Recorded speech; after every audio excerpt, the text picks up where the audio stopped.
Hello, everyone. There we are. Welcome to the last day of NDC London.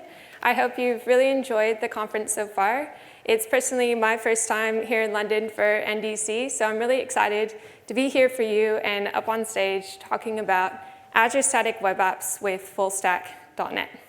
So thank you very much for coming to my talk, and big shout out to all the conference sponsors, organizers, and volunteers who helped make this event happen.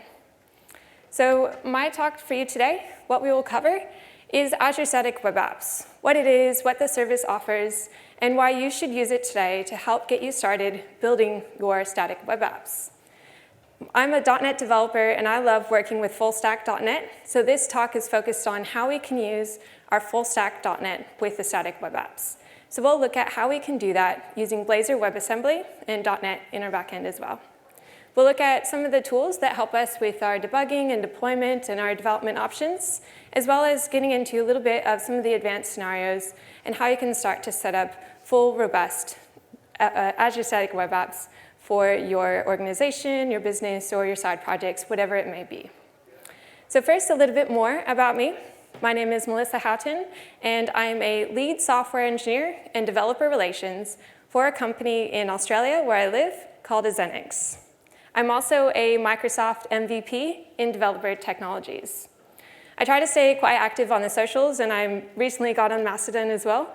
So please connect with me across whatever platform you use, and feel free to tweet or toot or take photos or whatever you want to do, and share it on the socials as I go today as well. So Azure Static Web Apps. What is Azure Static Web Apps? Well, it's a fairly new service from Azure to help you get out and deploy your static web apps. It has a code-first development approach and really nice hosting options that allow you to build and deploy your code directly from the repository.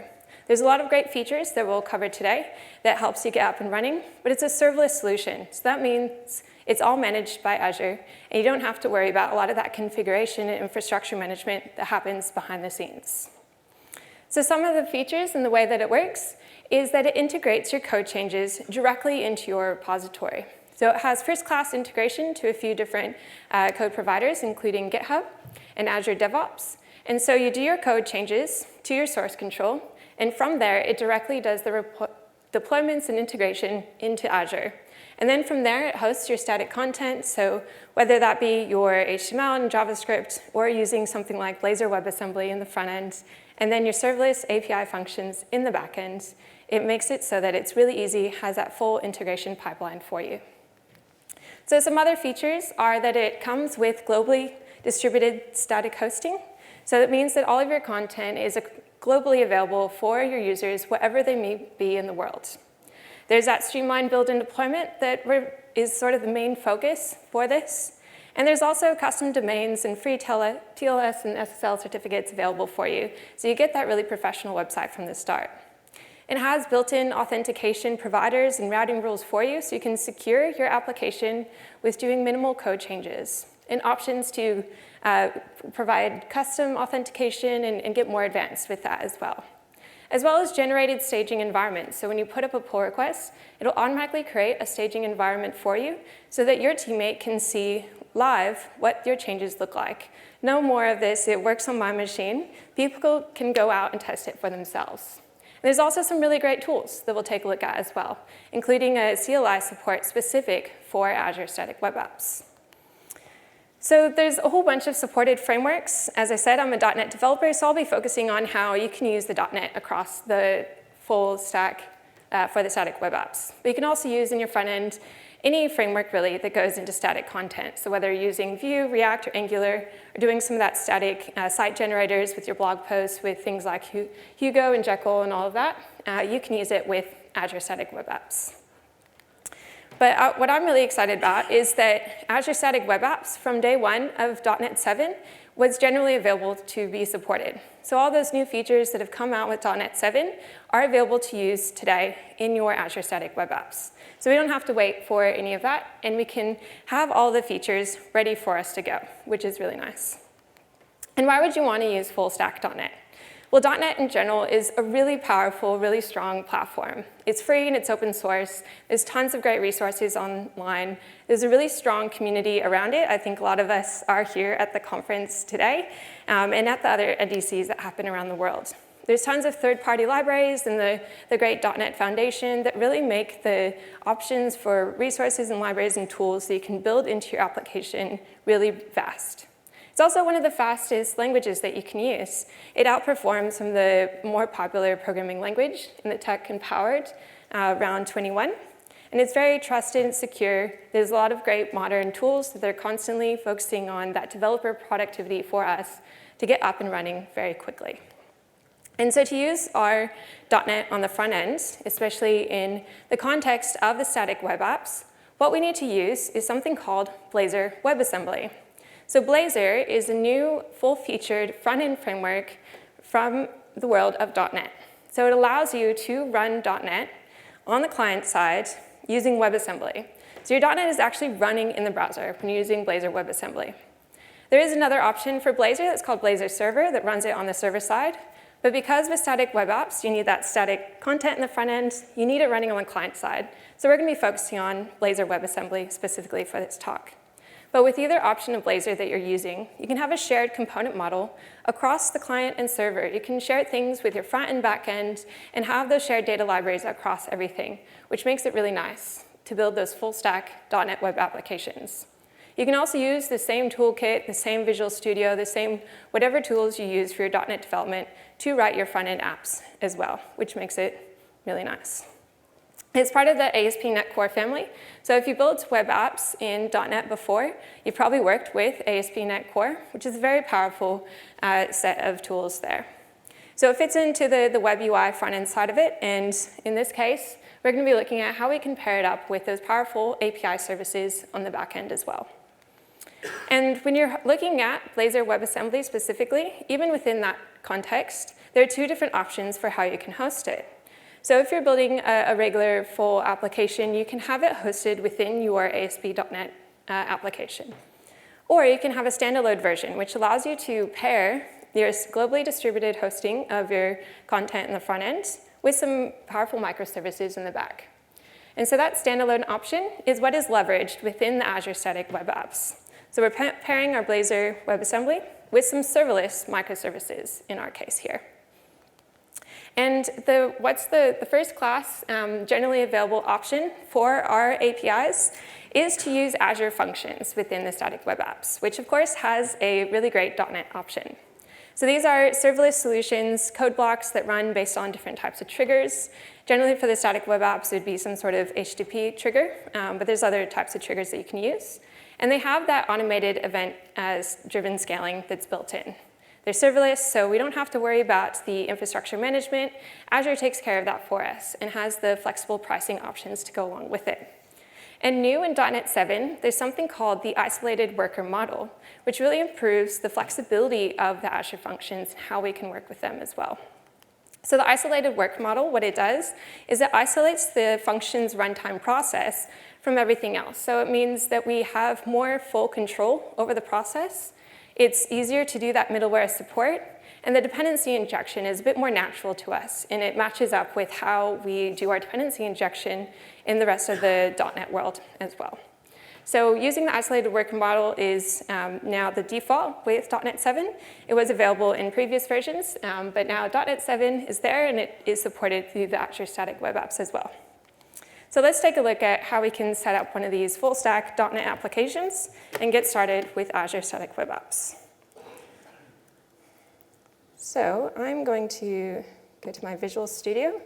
So first I have just a basic project that's actually been generated from a template that is available from Microsoft to get started with your full-stack .NET Static Web App applications.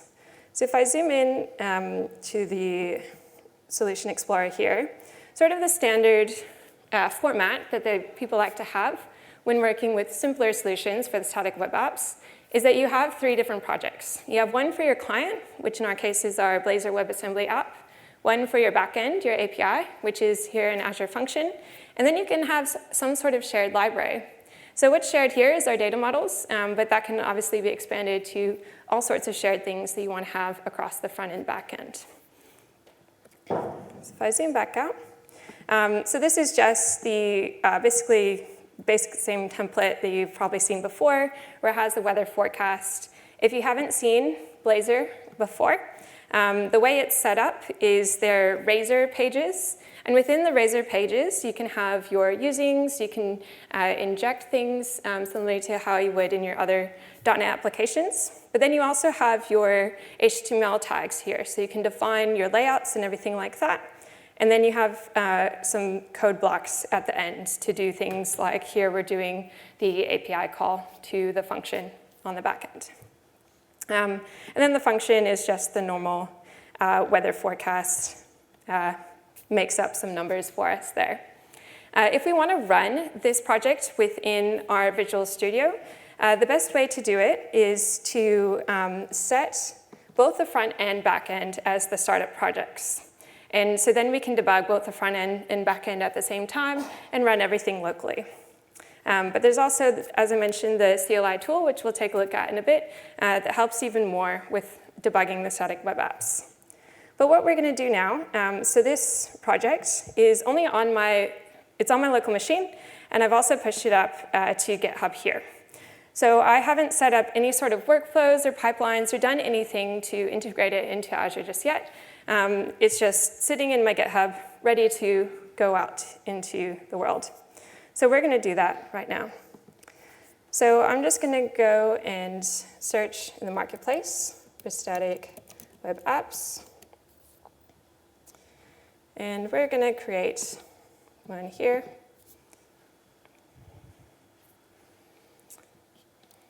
Let's see, NDC London 23, SWA live demo.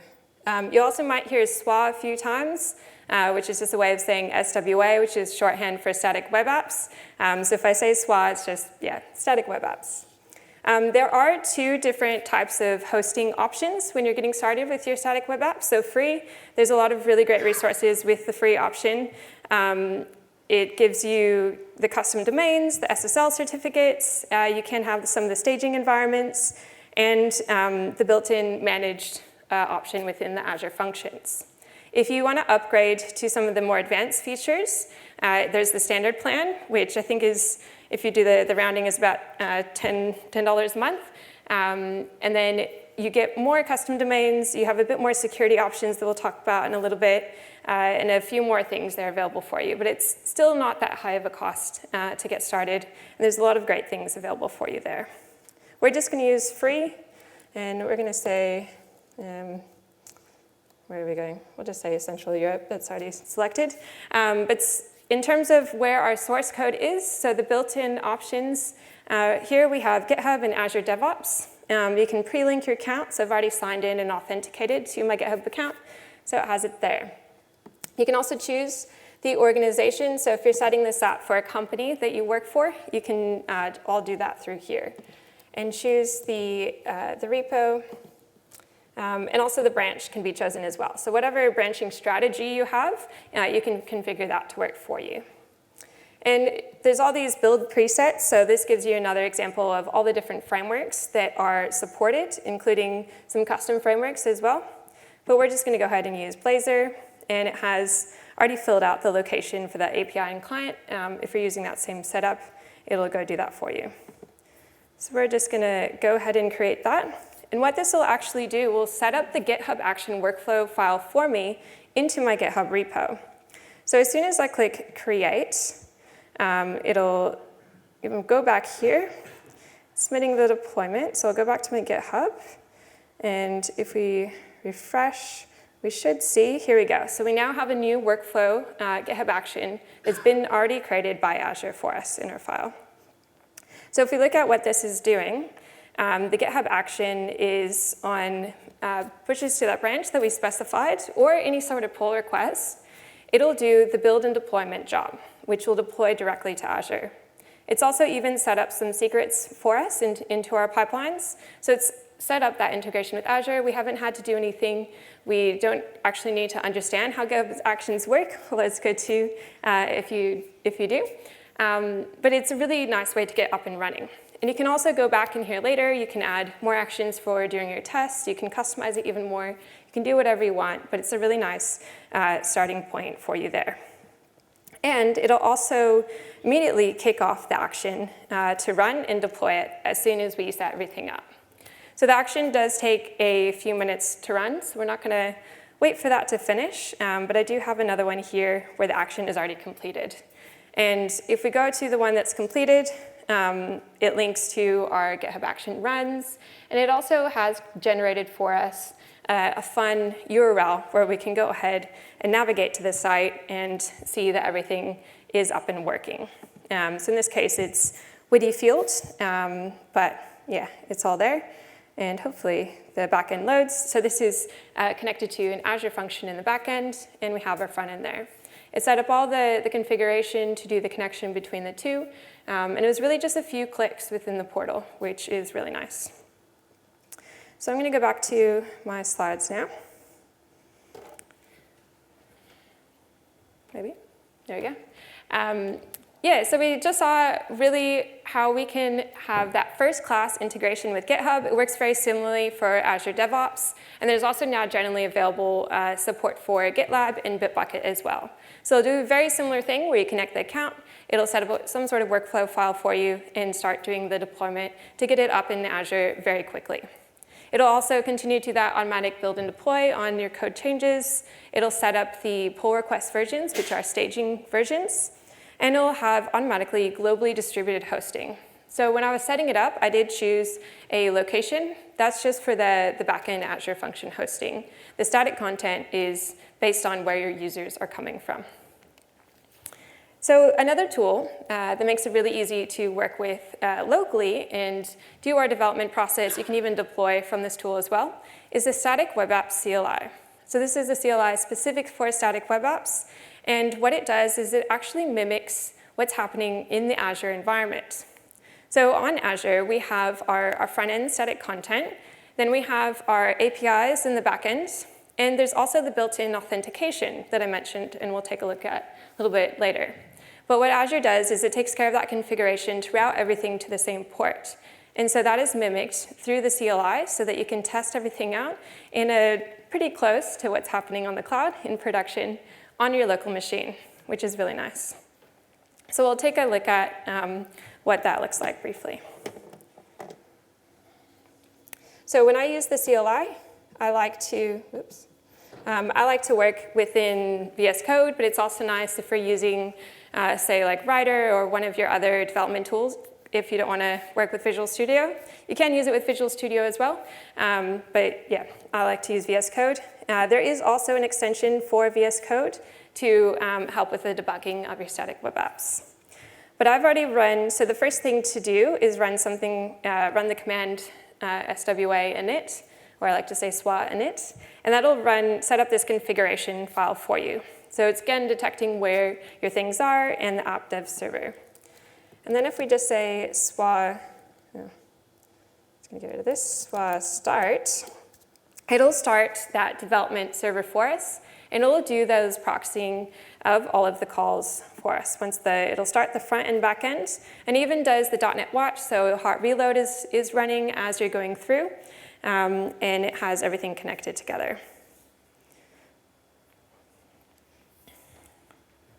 And you do need to have the Azure Function core tools installed for this, as well as the .NET CLI. So if I now open this, you can see that it's launched here. And if I go to my backend, it'll do a call to the backend.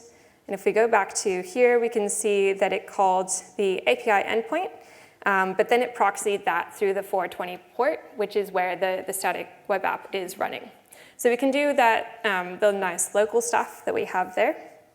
There's also, it mimics the authorization. So this app doesn't have any auth set up, but has what's already built in through Azure, which is this auth folder. And you can do /login, say /GitHub. And when you're running locally, it'll mimic the authentication flow. You can specify the user's roles and all that, so you can really fully test out your application, which is really nice. Cool. So in terms of debugging and doing all of your local development, the tools are really nice and easy to use. It has all the regular CLI. You can run things within Visual Studio or whatever other IDE you want to work with. Now, if you want to get past the Azure Functions and have a bit more of a robust application, there's actually some new backend options that are currently in preview, but hopefully going to be generally available soon. They'll allow you to have really powerful full-stack .NET applications within your static web apps. So the new backend options are Azure API Management, Azure App Service, and Azure Container Apps. And so with these ones, they are part of the Bring Your Own API option. So Azure Function, what we saw, that was all managed within static web apps. There's a way within the static web apps to bring your own Azure Functions that are managed elsewhere. And you can now do the same with your container apps your other APIs. The other thing to note with these new backend options in the Bring Your Own plan is that you have to be on the standard plan for that. So the one that's about $10 a month. To get some of these more advanced features, you have to be on the standard plan. But it means that we can have a bit more flexibility with what kind of APIs that we set up. Or you might have some microservices that are already established within your organization that you now want to use with your static web app. And yeah, so this is all in public preview at the moment. But you can still go out and go ahead and use it and try it today. And one of the ones that I'm super excited about is Azure Container Apps. So this is a serverless container option for microservices. And it allows you to write your ASP.NET web APIs, your minimal APIs in serverless containers. So you can also do things like worker services, background services, but really it lets you focus on the apps and not have to worry about the infrastructure. So in our case, we want to focus on the API side of it. But tools like setting up in Visual Studio, all you have to do is click Add Docker Support, and it will already set up the Docker file for you, and then you can deploy it directly to an Azure Container App.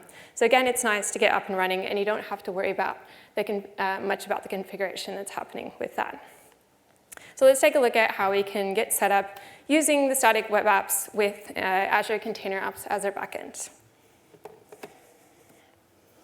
So I have another static web app that I've already deployed into Azure that is only a Blazor WebAssembly app.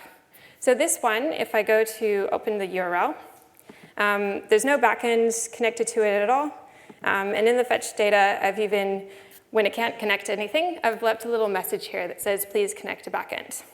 And this one is on that standard tier, so we're going to be able to connect the API option that we want. So how you do that is, it's always too zoomed in to see the sidebar. There you go. So you can go to the sidebar here, and you can say APIs. And then there's this option to link. So you can also link to your preview environments. You can link different backends there, so you don't have to have everything be the production version, which is nice. And in addition to the preview environments that are available through the pull requests, there's availability to set up stable preview environments. So if you want that staging version that's always there, no matter what PRs are going on, you can have that as well. But we're going to say link, and I have a container app that I've already deployed that is just a simple API, again, with the weather forecast thing. So we're going to go there, and we're going to choose the container app that I have already set up, and we're going to click link. And you'll see there's this little message that's talking about the authentication will be configured for you for your backend requests. So once it's linked here, it's actually already set up some authentication rules for us. So if I navigate to that container app, and I look in authentication, I can see that it has the Azure Static Web Apps as the identity provider. It's set the app ID to my front-end app that I've just linked it to, and it's blocked everything else. So you can add other identity providers, but it's from the start locked it down, taken care of that configuration for us, which is great. So that's all linked together. So if I go here and I refresh, it should, oh, maybe not, I'll just go back and then refresh a few times. Should load and hopefully get the things from the back end. Oh no, maybe it takes a couple minutes. Of course, live demos like to like to do this. That's okay. But trust me, it does work if you do that. One thing to mention when you are setting up your backends like that, so the container apps, you do have to specify that /API route yourself. So the static web apps is expecting there to be the /API. So you need to add that to your default route. Cool. So we saw just how you can link and get started bringing your own different API options and how we can continue to build up and get really robust applications. So if you want to continue on your journey of making your applications to be ready for your enterprise or your company or whatever it may be, there's even more features available for you to do this. One of them is the enterprise-grade edge, which combines the capabilities of Azure Static Web Apps, Azure Front Door, and Azure CDN. So it caches your assets at the edge. It makes everything even more globally available, faster load times, ready for your users to see everything, and it adds that enhanced security through the Azure Front Door capabilities as well. So there's even more things that we can add onto what's already available for us. And this, again, is part of just the standard plan. There's also, I've mentioned a few times, some authentication in there. We saw briefly the authentication within the CLI. But what's built in with the authentication is the Azure Active Directory, GitHub, and Twitter. So those providers are already configured and set up for you. And there's a way for you to configure any other sort of custom provider that you might want as well, such as OAuth or whatever it may be that you're working with. So let's take a look at another demo of a bit more advanced of a static web app, rather than just our friendly weather forecast. So I have built a static web app for a side business that I have. So my husband is actually a wine maker, and we've started our own wine label this year. So I've built this website using Azure Static Web Apps with fullstack.net to help us to sell ourselves as a wine label and sell our wine. There's currently no wine available because it's still being made. Well, it's all bottled, but it won't be ready till September. But yeah, so we have this website. There's a few different options. There's a shop that says, coming soon once everything is ready for sale. People will be able to come here and purchase things. I have this little About Us page where you can learn more about us and our wine journey. But the great thing is, this was set up using the free tier of Static Web Apps. And so let's take a look at what the code is behind happening here. So I've used a component library to set this up to help me get those nice styles. I haven't written any CSS myself. Everything was through a component library I was using called Blazor. So there's a whole ton of them out there. Blazor is one of the free ones that's based on material design. And all I had to do was configure the default colors and those kind of things, and then it made everything look nice and pretty for me using the directives such as mud text, mud image, that kind of thing. So if you're familiar with working with front-end frameworks and you're familiar with those component libraries, there's a whole ton of them that are available for you within Blazor as well. So similarly, I'll scroll up to the top for this first. So this is the shop page with the coming soon that we saw. I have here just the default. If there's no products, it'll have that coming soon text. But if there is any products available, it'll show a nice little card with the product detail and information. And all of that product description I'm getting from my API. So I have here just an API call to API/products, and that's getting it from an Azure function that I have set up. And actually, in my Azure Functions, I'm using, I'm just going to close all these things a bit more. I'm actually using Entity Framework. So I'm using .NET 7, and I've set it up in that isolated worker model as well. So it means I was able to set up the dependency injection really easily, very similar to how you would in your other .NET applications. I have my application DB context, where I'm connecting to my server, my SQL server, where I have a database that would, in the future, hopefully when we have a bunch of wine to sell, it would have all of our products available in there. So this is just doing a GET call to my database, and it's getting everything and returning it to the front end. I also have a post endpoint so that in the future, from the UI, we could add in new products. So someone like my husband who isn't familiar with coding, he could go in there himself and he could add in new information, maybe a nice description of the wine that we made. But that means that I want to lock this down. I don't want anyone in the world to be able to add in a new wine for us to sell. That would create some problems, right? But Static Web Apps has a few things to help us make this a bit easier. So one of the things is they have these built-in routing rules so that you can immediately start to lock things down. So because everything is hosted behind the Static Web Apps ports and that configuration, if you put in the routes here, I'm just saying at the moment, anyone who's authorized, they're the only ones that can access that post endpoint. So it'll lock it down and secure it just a little bit more. There's more security that I would want to add, but it's a really great starting point that you can do with just a few lines of code. Another thing that I've started to do is I've created a pull request to add in a bit more of that authentication. So we can take a look at how we can see that staging environment and some of the more authentication rules available for us as well. So let's look at first the files that I've changed. So I've used the Blazor has some really great built-in authentication packages for us using the ASP.NET authentication that sends an authentication state through all of your pages. There's also a package that's available from a guy from Microsoft named Anthony, who has made it easier to set up the Azure Static Web App authentication specifically, but that's just for some of the routing and all of that kind of stuff as well. To lock down a specific page, you can add these authorized attributes, and I've also created a login page that we'll take a look at. But basically, we have our .auth/login, which is the built-in route from Static Web Apps to do our login to GitHub and Twitter.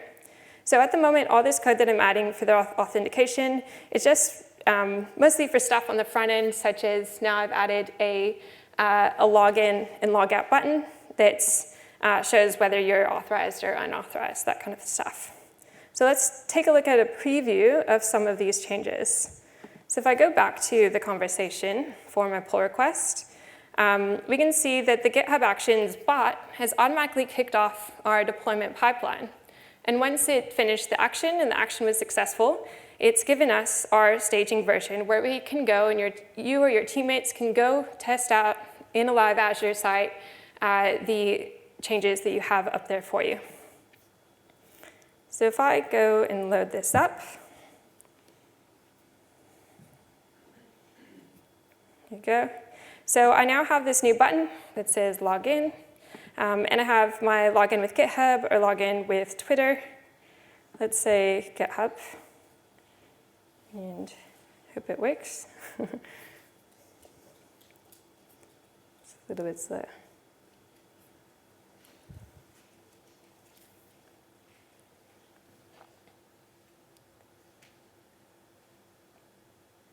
Live demos are always fun, right?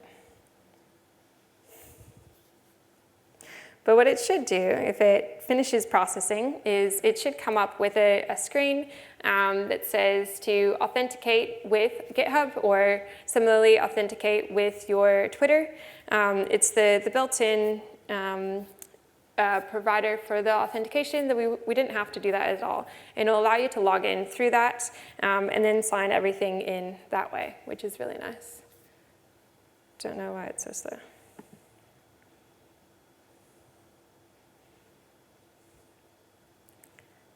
Wonder what'll happen if I click Twitter now. Will that work?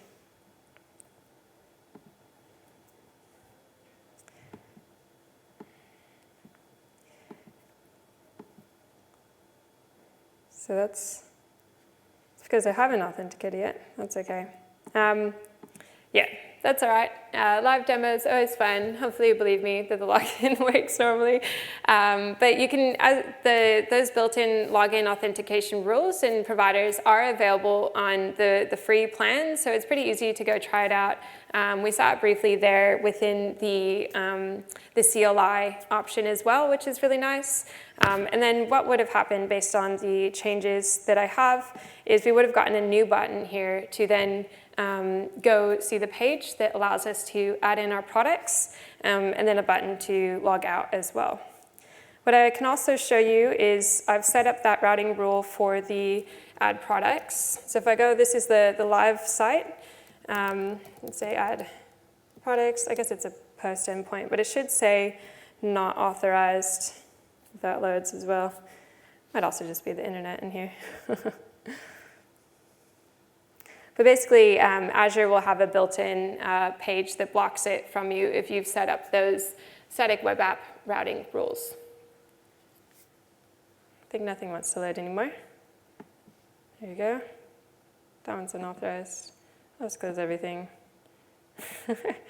We'll just close it. But the other cool thing about the static web apps, so that live site that we're looking at, you might have noticed I had a custom domain set up and it was already secured with an SSL certificate, so I didn't have to do too much for that.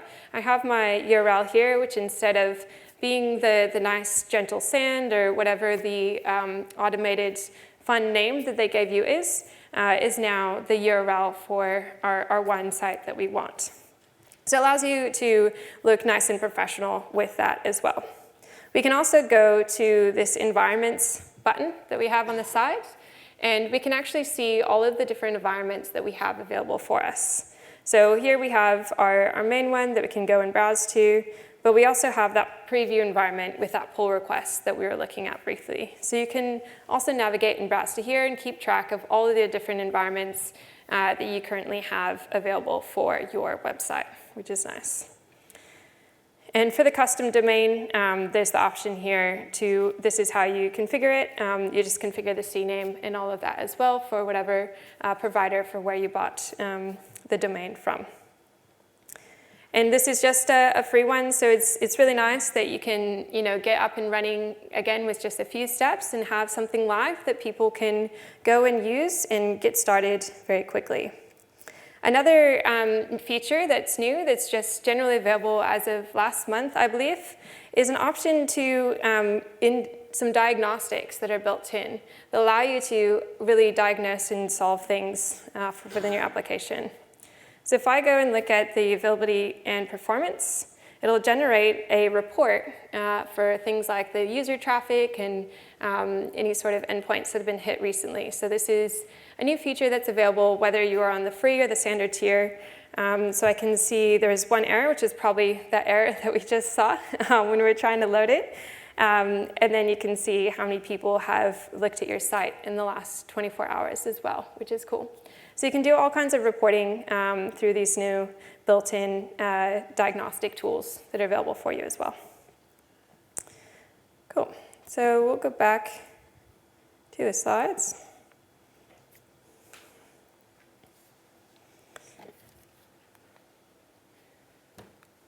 Cool. So, in summary, we learned quite a bit about how you can get started with Azure Static Web Apps. We talked about all of the different features that are available out of the box for you that really make it easy to go from a code-first development experience to get your code up and running in the cloud with just a few steps. We saw how you can use it with your full-stack .NET applications and talked about how you can build some really robust full-stack applications using even tools like Entity Framework and making different types of microservices, whether that's through Azure Functions, Azure Container Apps, or a whole bunch of other options available for you there as well. We saw a little bit about how the authentication, and normally it works properly, but we saw the built-in authentication that's there for you that only takes a few different steps to configure and makes your application secure from the start. We talked about some of the tools that allow you to do your local development and debugging locally to help you get up and running and have that really nice developer productivity experience as well. So if you want to get started yourself today and get learning, there's all kinds of free resources available online. You can build those really powerful full-stack serverless web applications. You can do your first-class integration streamlined from your CI/CD to your Azure. You can use the free plan option to get started. And there's, as I mentioned, tons of learning resources. That link there links to a training module to build your first static web app with Blazor. I'll share another link at the end that has all of my resources combined into one place, including my slides. But the other thing that you can do to learn more is go see Stacy's talk. So she is on after the lunch break in room 6, and she's talking about Azure Static Web Apps for Enterprise. So that next step after getting started, going in next step in the journey, really building for more enterprise level applications. So go see your talk, and hopefully you can build on your knowledge of Azure Static Web Apps. So thank you very much for coming. If you scan the QR code or go to the bit.ly link, you can access all of my resources, my slides, and my demos from my talk here today. So thank you very much.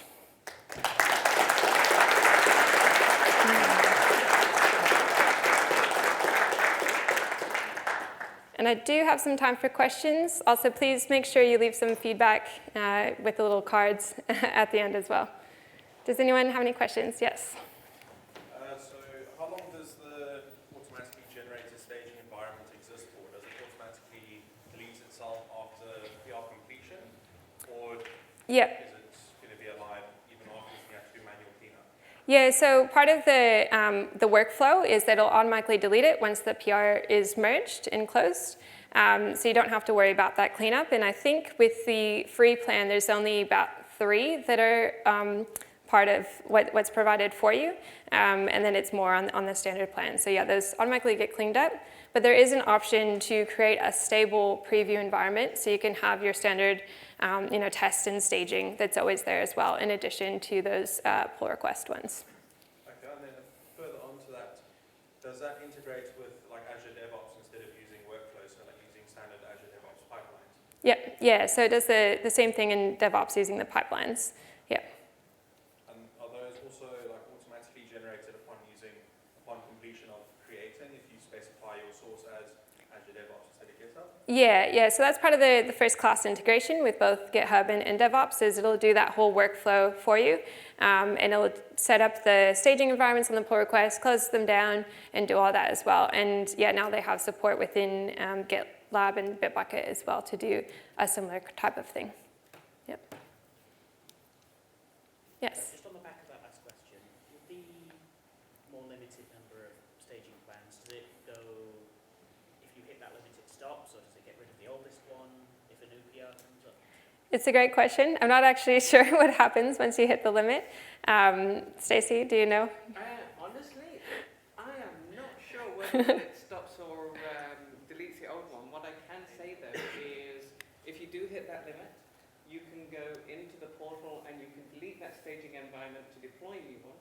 And if you ever need to get that staging environment back, you can just rerun the workflow associated with that pull request and it will recreate it for you. So you can play with them. If you have a big humongous set of pull requests, you can play with the environments to follow your workflow. Yeah, it's nice the two-way integration between your code system and Azure, so you can work from either way. For example, I was having an issue with the GitHub action to deploy a preview environment earlier, and it was like stuck in an uploading state. So I actually went into the portal to the preview environment there and deleted it from within the portal, and then kicked it all off, and it all worked. So things do go wrong, but it's nice to have different ways to diagnose and solve the issues. Yeah. Yes. What are the benefits of, I've got my static web app and I want to call an API in Azure Container Apps. Mm-hmm. What's the benefit of actually registering it as the back end of that in static web apps rather than just calling the web proxy inside of Container Apps? Yeah, so it'll configure all of the routing rules and everything for you, and it'll set up that authentication for you as well. So you don't have to, configure all the the CORS rules and that kind of stuff to come from different endpoints. It'll have that set up, and it'll also make it easier to do the authentication integration from the front and back end.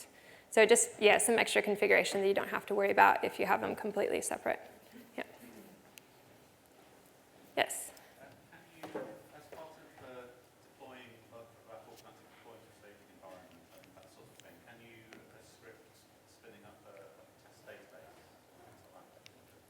Yep. Yeah. So the flexibility of what you can do with things like you can have all of your actions or whatever workflow files what type of workflow files you have. You can have them run on the pull request as well. So you can set up other actions to do other things, such as spin up a database or run a full test suite or whatnot. So you're not limited to the one that's provided for you. It's just kind of the starting point there. Yep. Yeah.